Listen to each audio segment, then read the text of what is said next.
Today we're reviewing a Star Wars Edge of the Empire adventure module, Mask of the Pirate Queen. Okay, first of all, there's going to be some spoilers in this video. Not too much, not enough to where you don't need to buy the book anymore because you know everything. But if you're a player in an Edge of the Empire campaign, or will be, probably just send this video over to your GM if they're looking for an adventure module to use. The players get contacted by a small-time criminal organization called the Zan Consortium. You have a bounty to take out this pirate queen. You got two criminal organizations, one hates the other, sends you to go after them.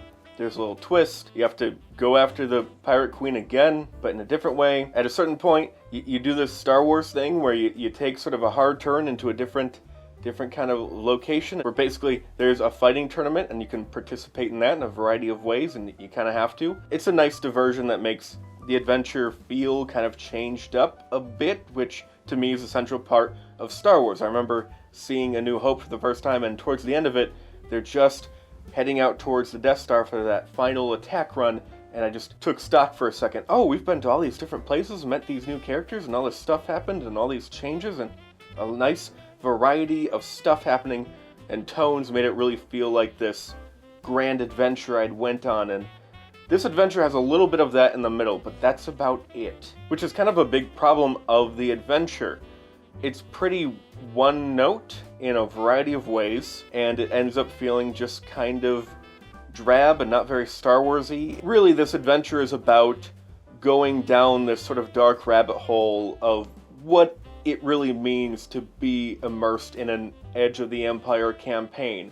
Lots of just crappy people, and if you thought that the universe was filled with anything else, you're an idiot, and you should feel very stupid for thinking anything else, you idiot. Ha ha ha ha ha. That's what the book does, essentially.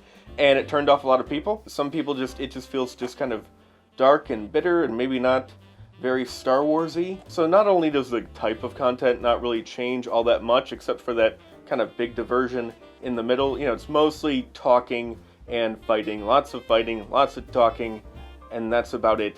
It kind of reminds me of sometimes in a campaign, it kind of gets away from me and I'm too caught up in the logical step of what's going to happen next because of decisions made, and I'm just sort of, in a way, going with the motions, basically. Combat talk, find information, combat talk, and I don't put enough variety into that. And typically I'll get out of that little funk and then throw in something interesting, like, for example, a big fighting tournament that you can take part in a variety of ways. That makes it kind of interesting. But out of the 3 Edge of the Empire adventures I've read, it does this the least. And also, tonally, it's just relentlessly kind of dark in a way. There is opportunity to do good.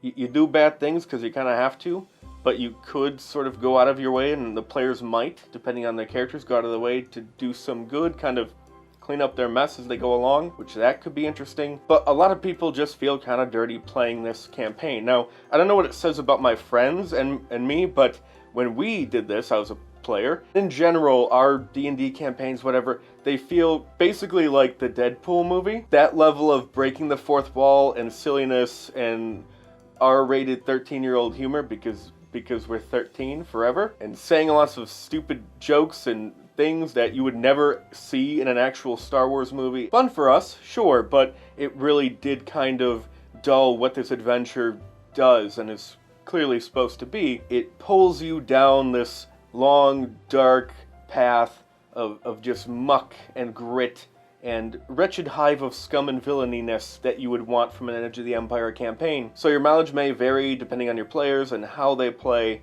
but I think this works best in a Force and Destiny campaign where they're trying to rebuild the Jedi Order and overall your heroes are relatively good, or maybe they have to complete any kind of task. They're joining the rebellion with wide eyes, or maybe they're a bit more idealistic in general. Maybe not every character, not every player, but some of them are, and you just have to drag them through the Edge of the Empire and see how those characters react to what they have to do to get this adventure done. Of course, in those situations, it might not make sense as is to why they're just taking up a bounty to go after the Pirate Queen, but you can make something up. Maybe rebuilding the Jedi Order, the Pirate Queen is actually an ancient mask for thousands of years old, and it's been passed down and finally found its way into the hands of this criminal organization, and well, there's a lot of high-tech gadgets, so maybe they modified it, but there's a ancient component which is very important to rebuilding the Order, or there's information that the Queen has that can lead to an ancient Jedi temple,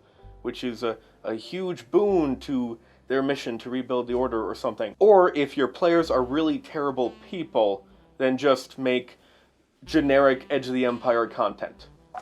Like with my friends, that's sort of what it was. Alright, so that's the adventure. We also have a couple planets. We have Salukami, which I want to say, I could be wrong, but I think it might have been in Age of Rebellion, the core book, or something. It sounds familiar, it looks familiar. We also have Ord Mantell, which originally is in the Edge of the Empire core book. In the core book, if you remember, they just get the single black page, the picture of the planet, basic stats, imports, exports, population, that sort of thing, and that's it. Well, in this book, it's kind of similar to the location source books, where we get that, but also it expands with a couple pages. Kind of. Ord Mantell doesn't actually get that black page again. I feel like it should, but maybe because it's already in the Edge of the Empire core book, it's assumed that you already have that page. I like the page. Just throw it in there. It's one page.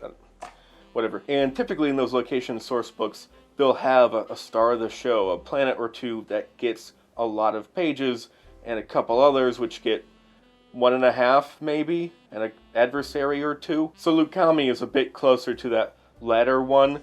There's not a lot. 2 pages, and then some creatures and challenges, but Ord Mantell, a fairly popular planet. I think it appeared in a couple of video games, lots of books.